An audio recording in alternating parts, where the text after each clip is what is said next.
Welcome back to city news. Motor vehicle వాహన చట్టాన్ని ప్రతి ఒక్క వాహనదారుడు పాటించాలని జిల్లా రవాణా శాఖ అధికారి శ్రీహరి తెలిపారు. మంగళవారం సుల్తానాబాద్ లోని మార్కెట్ యార్డ్ నందు రవాణా శాఖ ఆధ్వర్యంలో వాహనదారులకు రహదారి భద్రతపై అవగాహన సదస్సు నిర్వహించారు.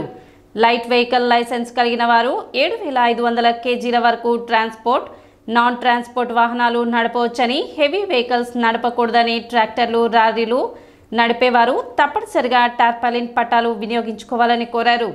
వాహనానికి సంబంధించిన ధ్రువపత్రాలు వారి వెంట తప్పనిసరిగా ఉంచుకోవాలని సూచించారు. అదేవిధంగా ద్విచక్ర వాహనాలకు సపరేట్ సైలెన్సర్లను ఉపయోగించినట్లయితే చట్టపరమైన చర్యలు ఉంటాయని హెచ్చరించారు. ప్రతి ఒక్క 2 వీలర్ నడిపే వాళ్ళందరూ కూడా హెల్మెట్ పెట్టాలి. అట్లనే కార్లు డ్రైవ్ చేసే వాళ్ళందరూ సీట్ బెల్ట్ పెట్టుకోవాలి. ప్రతి వాళ్ళు లైసెన్స్ కలిగి ఉండాలి. మైనర్లకు ఎటువంటి వెహికల్స్ని ఇవ్వద్దు వాళ్ళకి. అట్లనే రవాణా మన రోడ్డు భద్రతా రూల్స్ని ప్రతి ఒక్కరూ పాటించాలి. లైట్ లైసెన్స్ ఉన్నవాళ్ళు ఎవరైనా సరే 7,500 kgs వరకు ఉన్న బోత్ నాన్ ట్రాన్స్పోర్ట్ కానీ ట్రాన్స్పోర్ట్ వెహికల్స్ కానీ నడపచ్చు. హెవీ వెహికల్స్ మటుకు నడపడానికి వీలు లేదు. అటనే ట్రాక్టర్లు కానీ లారీలు కానీ ఎవరైతే ఇసుక కానీ డస్ట్ కానీ వేసుకునే వాళ్ళు ఎవరైనా సరే పైన టార్పాల్ మటుకు కంపల్సరీగా ఉండాలి. దాని మూలంగా ఏంటంటే మీరు టార్పాలు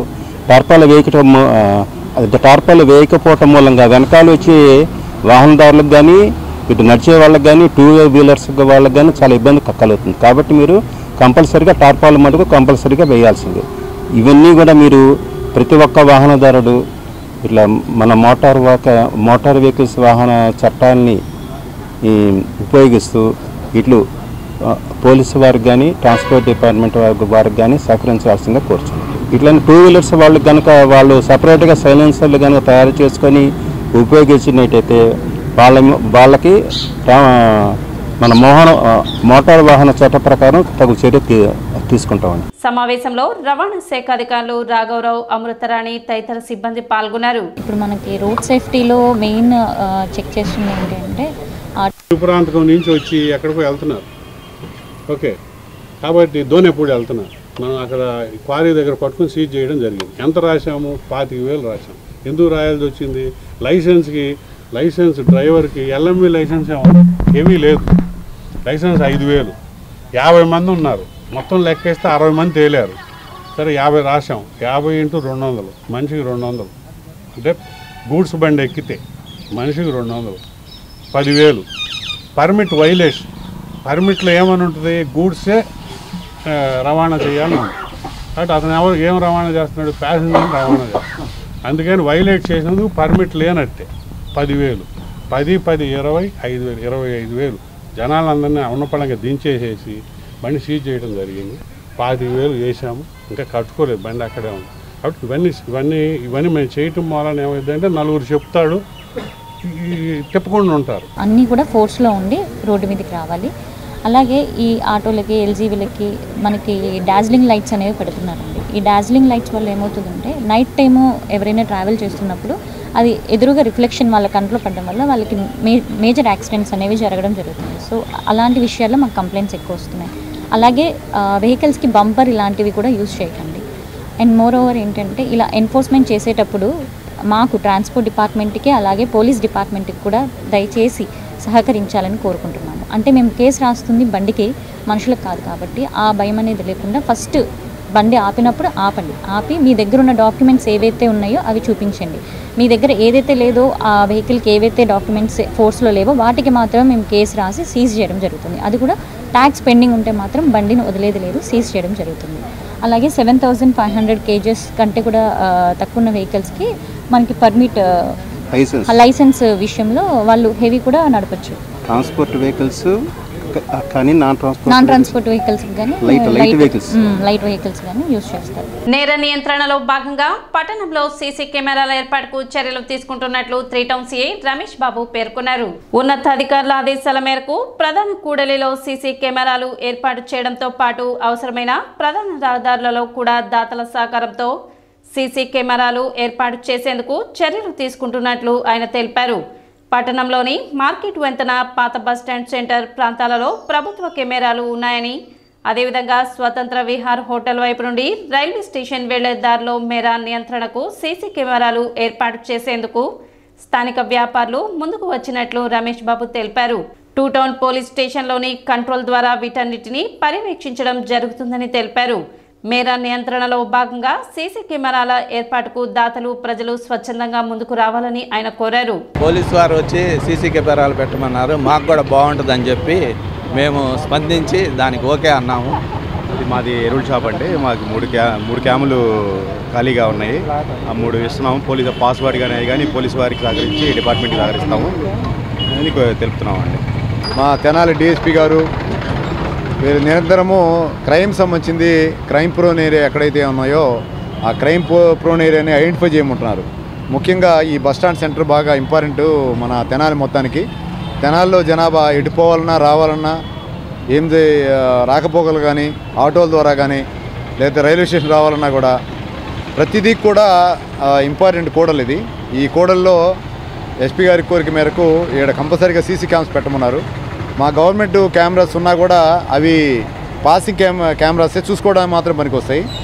మెయిన్ మార్కెట్ బ్రిడ్జ్ మీద అయితే లైవ్తో పాటు రికార్డింగ్ కూడా ఉన్నాయి. కానీ ఈ ప్లేసెస్లో లేవు. ఎక్కడైతే ఈ స్వతంత్ర విహారు ఈ రూట్ అయితే ఉందో ఇది కంపల్సరీగా రైల్వే స్టేషన్ నుంచి వచ్చే వాళ్ళు రైల్వే స్టేషన్లో అక్కడేమైనా అఫెన్స్ చేసి ఇటు పరిగెత్తుకుంటూ వచ్చినా కూడా ఇమ్మీడియట్గా బండి మీద వస్తున్నా కూడా ఐడెంటిఫై చేయడానికి 5 మెగాపిక్సెల్స్ సంబంధించిన కెమెరా అయితే బాగుంటుందని, అది నైట్ విజన్ అయితే బాగుంటుందని చెప్పి మా డిఎస్పీ గారు కూడా సూచన చేయడం జరిగింది. ఎరువుల కొట్టు సంబంధించిన స్వామి గారు, అట్లానే ఇక్కడ రాంబాబు ఫైనాన్స్ కంపెనీ, తర్వాత ఈ పవర్ స్ప్రేయర్సు వాళ్ళు ముగ్గురు కూడా మేము 3 కెమెరాస్ పెడతాం సార్, ఇబ్బంది లేదు. అది కూడా మేమే పర్చేజ్ చేసి మేమే మీకు ఆ పాస్వర్డ్ కాన్ఫిగరేషన్ అంతా మీకు ఇస్తాము అని అన్నారు. అందరూ కూడా ఈ విధంగా సహకరిస్తేనే క్రైమ్ని ఈజీగా కంట్రోల్ చేయగలుగుతాము. ఎటువంటి నెంబర్ ప్లేట్లు లేకుండా ట్రాక్టర్లను నడిపితే ట్రాక్టర్ను సీజ్ చేయడంతో పాటు జరిమానాలు విధించడం జరుగుతుందని ఆర్టీఓ రాఘవరావు హెచ్చరించారు. ముఖ్యంగా ఉచిత ఇసుక ఇచ్చిన నేపథ్యంలో ఎటువంటి నెంబర్ ప్లేట్లు లేకుండా ఇసుకను తరలిస్తున్నారని, అటువంటి వాటిని సీజ్ చేయడం జరుగుతుందని ఆయన తెలిపారు. ప్రతి ట్రక్కుకు ఎట్టి పరిస్థితుల్లో నెంబర్ ఉండాల్సిందేనని, నెంబర్ లేకుండా ట్రాక్టర్ నడపవద్దని ఆయన సూచించారు. అదేవిధంగా పెళ్లిళ్లకు ట్రాక్టర్ ద్వారా మనుషులను తరలిస్తున్నారని, అది చట్టరీత్యా నేరమని, గూడ్స్ వాహనాలలో ప్యాసింజర్లను తరలించరాదని ఆర్టీఓ రాఘవరావు వెల్లడించారు. అలాగే ట్రాక్టర్స్ ముఖ్యంగా ఇప్పుడు ఫ్రీ ఇసుక వచ్చినాక చాలా ట్రాక్టర్స్ నెంబర్ ప్లేట్లు లేకుండా తిరుగుతున్నాయి. నెంబర్ ప్లేట్ లేకుండా తిరిగితే ఇమ్మీడియట్గా ఆ నెంబర్ లేని వాహనాన్ని లోడ్ ఉన్నా లోడ్ లేకపోయినా ఇమ్మీడియట్గా ఆ బండిని సీజ్ చేయడం జరుగుతుంది. సీజ్ చేసినాక ఆ బండి కాగితాలు కానీ మాకు చూపిస్తేనే బండి వదలటం జరుగుతుంది. ఒకవేళ మేము బండి సీజ్ చేసినాక ఆ బండి చుట్టూ తిరిగి దాని నెంబర్ ఏదైనా ఐడెంటిఫై చేస్తే ఛాయిస్ నెంబర్ కానీ ఛాయిస్ నెంబర్ మీద ఆ బండి నెంబర్ రాబట్టవచ్చు. ఒకవేళ అది 4 ఏళ్ళు 5 ఏళ్ళు ట్యాక్స్ పెండింగ్ అయితే ఆ ట్యాక్స్ కూడా మొత్తం వసూలు చేయడం జరుగుతుంది. కాబట్టి ఎట్టి పరిస్థితుల్లో ప్రతి ట్రక్కు ప్రతి ట్రైలర్కి ఎట్టి పరిస్థితుల్లో నెంబర్ ఉండాల్సిందే, నెంబర్ లేకుండా తిరగకూడదని మేము ముఖ్యంగా విజ్ఞప్తి చేస్తున్నాం ట్రాక్టర్ ట్రైలర్స్ వాళ్ళకి. అలాగే ఎంజీవి అంటే ఐషర్ వ్యాన్లు, బడా దోస్తులు, వీళ్ళకి ఏంటంటే వీళ్ళు ట్రాక్టర్ ట్రైలర్స్ వాళ్ళు జనాలు ఎక్కించు తిరుగుతున్నారు. పెళ్ళిళ్ళకి లేకపోతే ఫంక్షన్లకి మనకి గూడ్స్ బళ్ళలో జనాలు ఎక్కించి తిరుగుతున్నారు. అవి కూడా ఎట్టి పరిస్థితుల్లో గూడ్స్ బళ్ళలో ఎట్టి పరిస్థితుల్లో ప్యాసింజర్ని ఎక్కించుకోకూడదు. ఎక్కించుకుంటే ఫైను మనిషికి 200 గాడి ఫైన్ వేయడం జరుగుతుంది. పర్మిట్ వైలేషన్ కింద 10,000 రూపాయలు ఫైన్ వేయించడం జరుగుతుంది. అలాగే ఆ బండిని జప్తు చేయడం జరుగుతుంది, సీజ్ చేయడం జరుగుతుంది. పాత్రికేయ మిత్రుల సమస్యల పరిష్కారం కోసం డివిజన్ స్థాయి నుండి ఢిల్లీ స్థాయి వరకు ఏపీయూడబ్ల్యూజే పటిష్టమైన కార్యాచరణతో ముందుకు వెళుతుందని ఏపీయూడబ్ల్యూజే జిల్లా నాయకులు పాత్రికేయులకు భరోసా కల్పించారు. తెనాలి నియోజకవర్గ ఏపీయూడబ్ల్యూజే కార్యవర్గం ఆధ్వర్యంలో కార్తీక మాస ప్రాధాన్యతను చాటుతూ మండలంలోని అంగలగుదురు గ్రామ శివార్లో గల నిమ్మతోటల్లో కార్తీక వనసమారాధన కార్యక్రమాన్ని ఆహ్లాదభరితంగా నిర్వహించారు. ఈ కార్యక్రమంలో ఏపీయూడబ్ల్యూజే జిల్లా నాయకులు ఆత్మీయ అతిథులుగా పాల్గొన్నారు. తొలుత ఏపీయూడబ్ల్యూజే తెనాలి అధ్యక్షులు చందు సుబ్బారావు మాట్లాడుతూ అసోసియేషన్ ద్వారా పాత్రికేయుల కోసం కొన్ని నిర్దిష్టమైన కార్యక్రమాలను నిర్వహించే కార్యాచరణను వివరించారు. తెనాలిలో జర్నలిస్ట్ కాలనీ ఏర్పాటు, ప్రెస్ క్లబ్ ఏర్పాటుకు అవసరమైన కార్యాచరణ వివరించారు. జిల్లా ఏపీయూడబ్ల్యూజే అధ్యక్షులు షేక్ నాగూర్ మీరా మాట్లాడుతూ యూనియన్ తరపున పాత్రికేయుల సమస్యల పరిష్కారం కోసం నిర్దిష్టమైన కార్యాచరణను అమలు చేస్తున్నామన్నారు.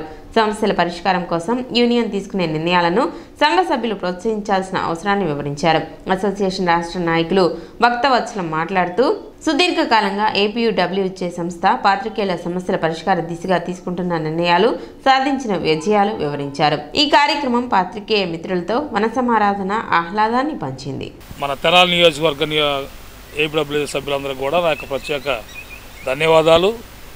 గుంటూరు నుంచి వచ్చేటువంటి మన మిత్రుడు శ్రీధర్ గారికి కూడా ప్రత్యేక ధన్యవాదాలు. కార్తీక వన సమారాధన శుభాకాంక్షలు అందరికి కూడా. జగన్ ప్రభుత్వం కూడా మన విలేకరులని అడ్డంగా ముంచేసి ఒక పేపర్ని, ఒక పాలసీని, కొంతమందిని అడ్డం పెట్టుకొని పరిపాలన చేశారు. తెలుగుదేశం పార్టీ ప్రభుత్వం వచ్చిన తర్వాత మనకి ఇద్దరు మేలు జరిగిద్దని చూస్తున్నా, కానీ జరుగుతున్నట్టుగా అనిపిస్తుంది, జరగట్లా. అయినా సుబ్బారావు గారు, జనార్దన్ గారు ఇద్దరు కూడా వాళ్ళ పనులు మానుకొని, వాళ్ళ పేపర్ ఛానల్స్ కూడా సెలవులు పెట్టి మానుకొని కూడా వాళ్ళు నిత్యం వాళ్ళ ప్రయత్నం వాళ్ళు గట్టిగా చేస్తున్నారు. రాష్ట్ర ప్రభుత్వానికి కలుస్తున్నారు. డెకరేషన్స్ కమిటీలో కూడా మనకి ఏపీడబ్ల్యూజే వాళ్ళమే జిల్లాకి ఒకళ్ళు ఉంటాం అని నిన్నే సుబ్బారావు గారు చెప్పడం జరిగింది, మన ప్రెసిడెంట్, స్టేట్ ప్రెసిడెంట్ గారు. మరి గతంలో నేను టూ టర్మ్స్ నేను డెకరేషన్స్ కమిటీ మెంబర్గా నేను చేశాను మన గుంటూరు జిల్లాకి. ఒక విచిత్రమైన సంఘటన ఏంటంటే, డెకరేషన్ కమిటీలో ప్రజాశక్తి వాళ్ళు ఒకళ్ళని తీసుకుంటారు, హిందూ పేపర్ నుంచి ఒకళ్ళని తీసుకుంటారు, జాపు నుంచి ఒకళ్ళని తీసుకుంటారు, చిన్న పత్రికలో ఒకళ్ళని తీసుకుంటారు. ఇట్లా తీసుకున్నా కానీ కలెక్టర్ గారి దగ్గర మాట్లాడి మీటింగ్ పెట్టేటప్పుడు మాత్రం మిగతా మెంబర్స్ కూడా ఒక్క మాట కూడా మాట్లాడిన పాపని ఎవ్వడం లేదు అసలు. జర్నలిస్టులకు పిల్లలకి ఫీజు రాయితీ కావాలని కలెక్టర్ చుట్టూ తిరిగి ఒక జీవో ఏపీడబ్ల్యూజే ఒక పేరు మీద, మన యూనియన్ పేరు మీద మనం సాధించుకున్నప్పుడు, ఆ జీవో కాపీని, అంటే ప్రొసీడింగ్ కాపీని మనం పెట్టినప్పుడు మీలో నుంచి ఏమాత్రం కూడా స్పందన లేదు.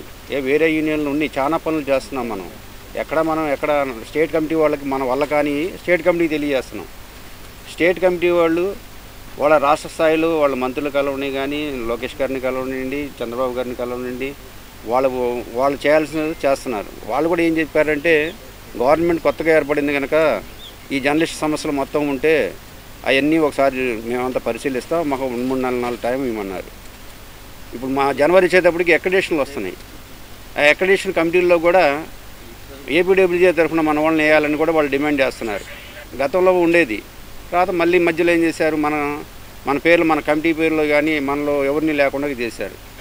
అంటే ప్రభుత్వం పైన మనం రిక్వెస్ట్ పొందాలో మనం పోతున్నాము. వెళ్ళినప్పుడు ఏదో ఒకటి మనం సాధిస్తున్నప్పుడు మన సభ్యుడికి అది తెలియాలి కదా. ఆ సభ్యుడికి తెలిసింది ఎట్లా తెలిసింది, మాకు తెలిసిందా లేదా అనేది మీ దగ్గర నుండి స్పందన వస్తేనే కదా.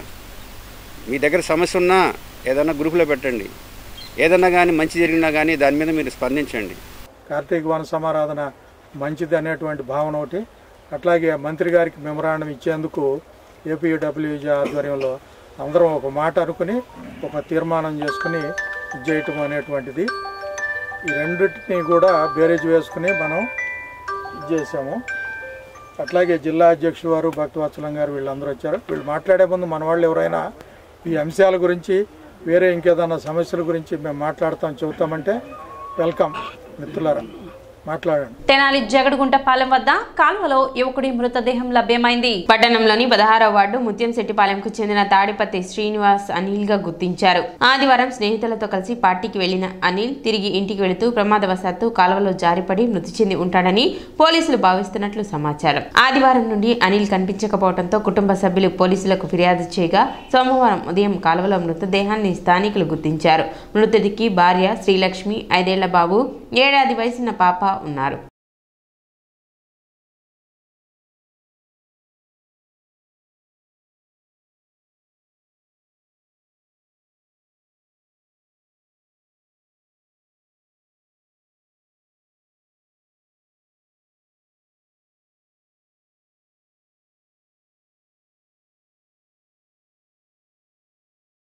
సిటీ న్యూస్ ముగించే ముఖ్యాంశాలు మరోసారి.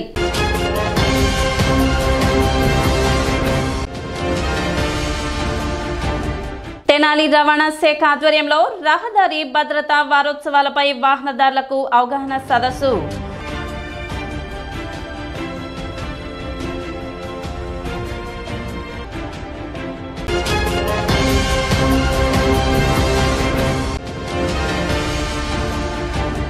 పట్టణంలో నేర నియంత్రణలో భాగంగా సీసీ కెమెరాల ఏర్పాటుకు చర్యలు. 3 టౌన్ సీఐ రమేష్ బాబు.